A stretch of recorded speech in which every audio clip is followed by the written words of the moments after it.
మళ్ళీ అక్కడ తన మొగుడికి భారం అవుతుందని శివ తెలివితేటలతో బాగానే గెంటేసినది. అపార్థం చేసుకోకండి మావయ్య. ఎక్కడుండాల్సిన వాళ్ళు అక్కడుంటేనే మంచిదని అర్థమై ఇక్కడికొచ్చాను. వీళ్ళ మాటలు పట్టించుకోవద్దమ్మా. శివ చెప్పిందే కరెక్ట్. అన్నయ్యకి చెప్పకుండా వచ్చినందుకు బాధగా ఉంది అత్తయ్య. చెప్పి రావాల్సింది. సర్లే, జరిగిందేదో జరిగిపోయింది. శ్రీవల్లి వాళ్ళు అర్థమయ్యేలా చెప్తారు. నూరా,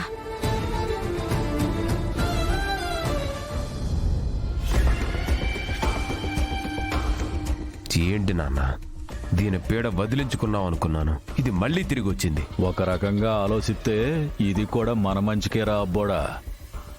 శివపార్వతి గంగకు తెలియకుండా పంపించినదంటే కదా, మన గంగన్నయ్య పోలికలు వస్తే పిల్లలు చాలా అందంగా, ధైర్యంగా, మంచి తెలివితేటలతో పుడతారు. మనం ఎన్ననుకున్నా ఏముంది? ఈ పోస్టర్లు చూసేవాళ్ళు కానీ, ఈ ఫ్రూట్స్ తినేవాళ్ళు కానీ ఎవరున్నారు? ఇంకెవరమ్మా? ఇవి తెచ్చింది నాగవల్లి కోసమే. అమ్మా నాగవల్లి, నాగవల్లి ఎక్కడున్నావమ్మా? త్వరగా బయటికి రామ్మా.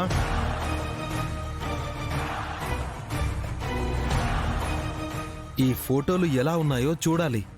అలాగే కడుపుతో ఉన్నవాళ్ళు అసలు ఆకలి అనేదే గుర్తు రాకుండా స్వీట్లు, పళ్ళు ఏదో ఒకటి తింటూనే ఉండాలి.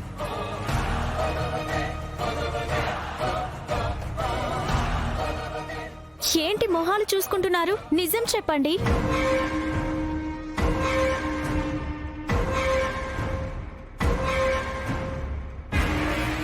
కుముదా, నువ్వుండవే. నేను అబద్ధం చెప్పినా నాకెక్కిళ్ళు పడితే అన్నయ్య గుర్తుపట్టేస్తాడు. ఏమైందని అడిగితే అప్పుడు మళ్ళీ నేను ఉన్న విషయం చెప్పడానికి కంగారు పడాలి.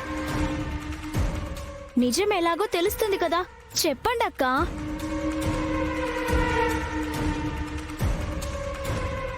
ఏమైందమ్మా? ఎందుకు అలా మాట్లాడుతున్నారు? ఏం లేదన్నయ్య, నాగవల్లి ఇంట్లో లేదు. ఓ, పెరట్లో ఉందా? తనకే పనులు చెప్పకనని మీకు చెప్పాను కదమ్మా. నేను వెళ్ళి తీసుకొస్తాను.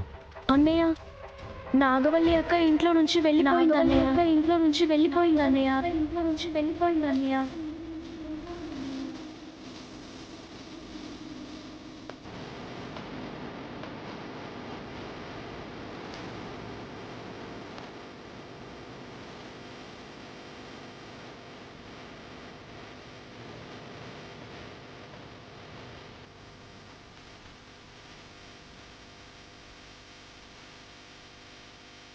ఏంటి?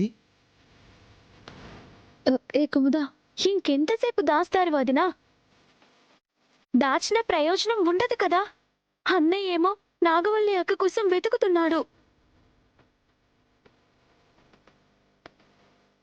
ఏమైందమ్మా? నువ్వేమంటున్నావో నాకేం అర్థం కావట్లేదు. శివ వదినా, నాగవల్లి అక్కని ఇక్కడుండి ఏం చేస్తావ్? అత్తారింటికెళ్ళి సంసారం చేస్తేనే బాగుంటుంది, అదే అందరికీ మంచిది. నేనిక్కడ ఎలా ఉన్నానో నువ్వు కూడా అక్కడ అలానే ఉండాలని వదిన చెప్పగానే నాగవల్లి అక్క ఏడ్చుకుంటూ వెళ్ళిపోయిందన్నయ్య. ఏడ్చుకుంటూ వెళ్ళిపోయిందన్నయ్య. ఏడ్చుకుంటూ వెళ్ళిపోయిందన్నయ్య. ఏడ్చుకుంటూ వెళ్ళిపోయిందన్నయ్య. ఏడ్చుకుంటూ వెళ్ళిపోయింది.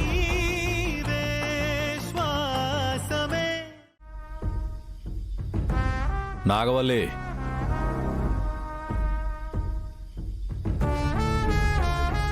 తాగడానికి కొంచెం మంచినీళ్ళు తీసుకురా. అలాగే మావయ్య.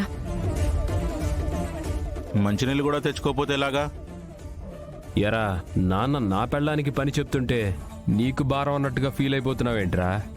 ఇన్నాళ్లకు వదినను భార్యగా ఒప్పుకున్నావు. ఇప్పుడు ఒప్పుకోవాలి. ఎందుకంటే పుట్టింటి నుండి తిరిగి వచ్చింది కాబట్టి సచ్చినట్టు చాకరీ చేస్తుంది. అసలు మీరు మనుషులు కాదు నాన్న. రాయ్, ఆకలేస్తే టిఫిన్ తిను కానీ తన్నులు తినకు.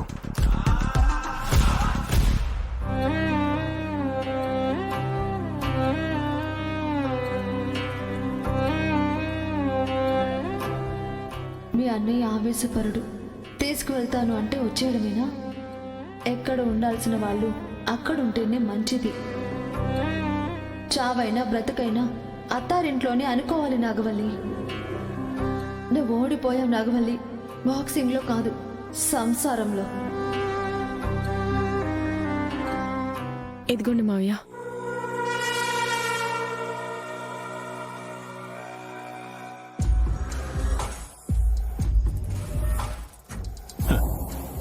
పనిలో పనిగా కాఫీ తెచ్చుంటే బాగుండేది.